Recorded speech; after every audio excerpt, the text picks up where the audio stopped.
Welcome back. The news in details. President Abdel Fattah al-Sisi addressed on Monday the UN Climate Summit COP26 in Glasgow. In a speech before the gathering, President al-Sisi reiterated that Egypt took several firm measures to improve environment and climate conditions. The president stressed the importance of the international support to the developing countries to commit with preserving climate and pointed out that Egypt issued its first green bonds for improving environment to reach this aim. The head of state also called on industrial countries to abide by their pledges according to the terms of the 2015 Paris Climate Accord. President al-Sisi also expressed Egypt's keenness to host the upcoming session of climate change meetings. The president's participation comes upon an invitation of the United Kingdom Prime Minister Boris Johnson in light of Egypt's leading roles in regional and international climate discourses. The UN chief Antonio Guterres said Monday that world leaders must act to save humanity as they met for the historic COP26 climate summit, with code red warnings from scientists ringing in their ears. US President Joe Biden, addressing delegates, said that the current age of climate disaster was an inflection point in world history.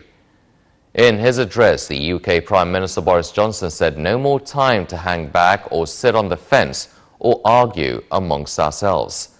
Meanwhile, French President Emmanuel Macron said that the gathering is the greatest problem solver to have ever existed on Earth and asserted that unity is considered as a force powerful enough to destabilize the planet. More than 120 heads of state and government are gathering in Glasgow for a two-day summit at the start of the UN's COP26 conference, which organizers say is crucial for charting humanity's path away from catastrophic global warming.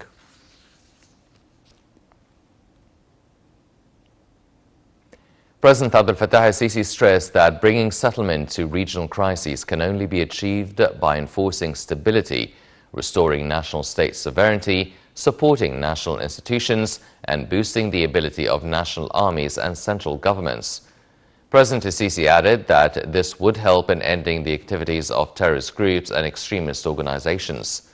The statements of the head of state came during his meeting at his residence in Glasgow with Austrian Chancellor Alexander Schallenberg. Presidential spokesman Ambassador Bassem Rodi said that the president congratulated the Austrian Chancellor for assuming his new post. Radi added that President al-Sisi stressed Egypt's keenness on boosting bilateral cooperation with Austria in different fields, notably in the fields of trade, economy and tourism, within the frame of the historic ties between Egypt and Austria. For his part, the Austrian Chancellor said that he was honored to meet with President al-Sisi, highlighting his country's keenness to boost ties with Egypt, given her vital role in the stability and security of the Eastern Mediterranean region. Also on Monday, President al-Sisi met the Libyan Prime Minister Abdel Hamid Dbeibeh, Lebanese Prime Minister Najib Mikati, Kuwaiti Prime Minister Sheikh Sabah al-Khaled al-Sabah, and President of Armenia Armen Sarkisyan.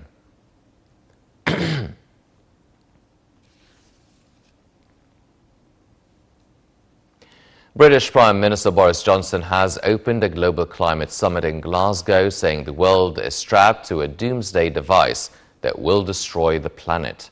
He was speaking before more than 120 world leaders, including US President Joe Biden, on Monday at the World Leaders Summit portion of a UN climate conference, which will run for 12 days and is aimed at getting agreement to curb carbon emissions fast enough to keep global warming to 1.5 degrees Celsius. The summit comes a day after G20 economies made modest climate commitments. Richer countries have failed to meet a $100 billion annual target for climate finance by 2020, while poorer nations like India want more cash to move past their reliance on coal and other fossil fuels.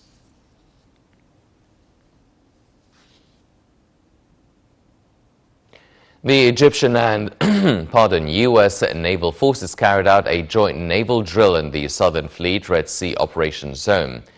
Egyptian frigate Alexandria and U.S. amphibious ship USSS Portland took part in the exercise. This comes in the framework of boosting military cooperation and exchanging expertise between Egyptian armed forces and its counterparts in friendly countries.